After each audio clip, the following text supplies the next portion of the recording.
तुम्ही सुद्धा वडाच्या पाण्यामध्ये असे 5 फळं वाण म्हणून देतात का? तर आजचा व्हिडिओ नक्की पहा. तुम्हाला खूप छान आयडिया सांगणार आहे मी.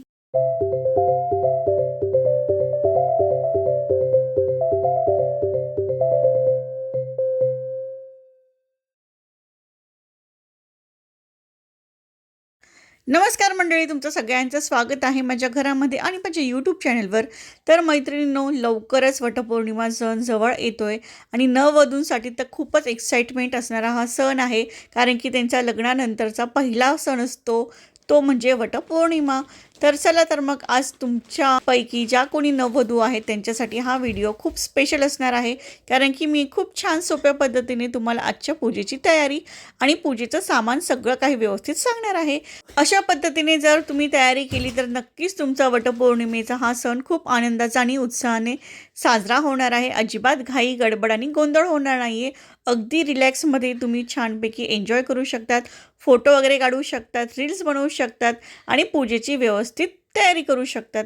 तर पूजेसाठी आधी आपण सामान बघूया. पूजेला काय काय लागणार आहे, तर चला व्हिडिओला सुरुवात करते. सगळ्यात आधी आपल्याला पूजेसाठी हवं असणार आहे ते म्हणजे ताट.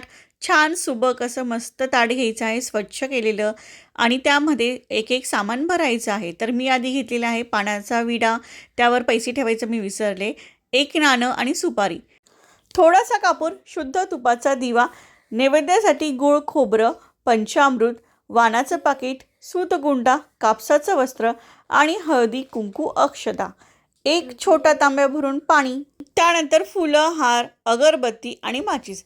एवढं सामान आपल्याला ताटामध्ये ठेवून घ्यायचं आहे. तर बघा, प्रत्येक ठिकाणची पूजेची पद्धत वेगवेगळी असते.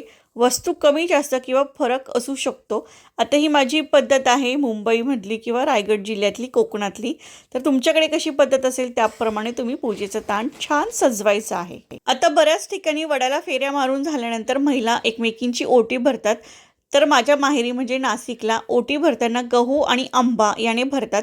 पण आमच्याकडे तसं नाही आहे. आमच्याकडे वडाच्या पाण्यामध्ये 5 प्रकारची 5 फळं घ्यायची आणि ती 5 जणींना किंवा जेवढी तुम्हाला द्यायची असतील, 7 बायकांना, 9 बायकांना, 11 बायकांना, तेवढ्या बायकांना तुम्हाला द्यायची असते. तर अशी ही पानं तयार करून वेगळ्या ताटामध्ये न्यायची असतात. पण होतं काय ना, हे पूजा होईपर्यंत हे पूर्ण फळांची खिचडी झालेली असते आणि वेळेवर ते फळं गोळा करणं आणि ह्या पाण्यामध्ये रचून ठेवणं खूप कठीण होतं. त्यामुळे मी सोपा पर्याय निवडते. आणि हे बघा, हे 5 काळे मणी धाग्यामध्ये ओवून त्या वडाच्या पानासोबत देतात. म्हणजे जे 5 फळं आपण देतो त्यामध्ये हे टाकून देतात. आणि महिला काय करतात की वाणलेल्यांपैकी 5 मण्यांची ही काळी सर आपल्या मंगळसूत्रामध्ये बांधून घेतात आणि जोपर्यंत ते मणी स्वतःहून गळत नाही तोपर्यंत ते मंगळसूत्रामध्येच ठेवतात. तर तुमच्याकडे आहे का अशी पद्धत? असेल तर नक्की कमेंट करा. तर हे मणी आदल्या दिवशीच ओवून ठेवायचे आणि नेक्स्ट दिवशी अशा पद्धतीने पानं वाढून त्यामध्ये हे मणीसुद्धा घालायचे असतात. पण ना, हे फळांसोबत कुठे जातात कळतच नाही. कारण की ताटामध्ये एवढी गर्दी होते फळांची आणि त्यासोबत हे छोटे छोटे मणी तर दिसतच नाही. त्यामुळे ना, अशा पद्धतीने वाण देणं खूप कठीण होऊन बसतं. त्यासाठी ना, मी एक छान अशी ट्रिक तुम्हाला सांगते. तुमचीसुद्धा नवीनच म्हणजे पहिल्यांदाच वटपौर्णिमा असेल तर तुमच्यासाठी ही ट्रिक खूप छान फायद्याची ठरणार आहे आणि तुम्हाला अजिबात गोंधळ होणार नाही आहे. तर काय करायचं आहे माहिती आहे? तर आपल्याला इथे 2 वडाची पानं लागणार आहेत. आता बघा, झाडं वडाची पानं तोडायची की नाही हा प्रत्येकाचा आपापला प्रश्न असतो. आता आमच्याकडे तर वडाच्या पानांवरच देतात वाण, त्यामुळे आम्हाला नाईलाज आहे, ते तोडावेच लागतात आणि विकतसुद्धा मिळतात. त्यामुळे तोडावा की नाही तोडावा हा प्रत्येकाच्या आपापल्या प्रांतातला प्रश्न आहे. त्यामुळे तुम्ही कमेंट करून असं बोलू नका की पानांचं नुकसान होतंय किंवा काय होतंय. हा प्रत्येकाच्या प्रांतातला श्रद्धेचा भाग आहे. आमच्याकडे अशा पद्धतीने देतात. सो अशा पद्धतीनेच मी ते सुद्धा देते. तर हे जे आहेत, ह्याच्या आपल्याला वाट्या बनवून घ्यायच्या आहेत. तर मी इथे टूथपिक घेतलेली आहे आणि खूप साध्या सोप्या पद्धतीने याचा छान असा द्रोण बनवायचा आहे. हे असे द्रोण तुम्ही 5, 7, 9, 11 जेवढं तुम्हाला महिलांना द्यायची असतील वाणं तेवढी बनवून ठेवू शकतात. आदल्या दिवशीच बनवून ठेवलं की वेळेवर घाई होत नाही. मणीसुद्धा आदल्या दिवशीच ओवून ठेवायचे म्हणजे अगदीच वेळेवर घाई होत नाही. आणि फळं तुम्हाला हवे तेवढे तुम्ही फळं घेऊ शकतात. तर आमच्याकडे फणस, जांभळ, करवंद आणि आंबा हा कंपल्सरी असतो आणि 5वं फळ तुम्ही कुठलंही घेऊ शकतात. तर इथे मी पेरू घेतलेला आहे.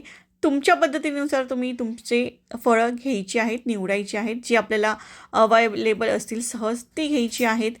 आता मी जसं म्हटल्याप्रमाणे की प्रत्येक भागाची पद्धत वेगवेगळी असू शकते, त्यामुळे ही पद्धत वाईट आहे किंवा त्या पद्धतीमध्ये असं आहे, त्या पद्धतीमध्ये तसं आहे, आपण कोणाला नावं ठेवू शकत नाही.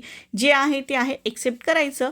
तर ही सुद्धा पद्धत खूप वेगळी आहे आणि खूप छान आहे. बऱ्यापैकी महिलांना माहिती नसेल तर बघा, अशा पद्धतीने असे द्रोण तयार करायचे, त्यामध्ये हे 5 प्रकारचे फळं घालायचे आणि जी आपण काळ्या मण्यांची सर बनवली होती 5 मण्यांची, ते सुद्धा मणी यामध्ये घालायचे आणि अशा पद्धतीने हे वाण प्रत्येक महिलेला द्यायचं असतं. इतकं साधं सोपं आहे ना, यामुळे कुठलाच गोंधळ होत नाही आणि कुठलेच हे फळं बाहेर पडत नाही, पाण्याच्या बाहेर जात नाही. खूप सोपी पद्धत आहे. मी तुम्हाला पुन्हा एकदा बनवून दाखवते. अगदी फक्त 2 पानांमध्ये हे तयार होतं. आपल्या घरातील लहान मुलंसुद्धा आवडीने तुम्हाला बनवून देतील. हे इतकं सोपं आहे आणि नववधूंची होणारी तारांबळ खूपच कमी होणार आहे. स्टॅपलरच्या बिना मारून बनवलं ना तर अगदी पटकन आणि मस्त होतं.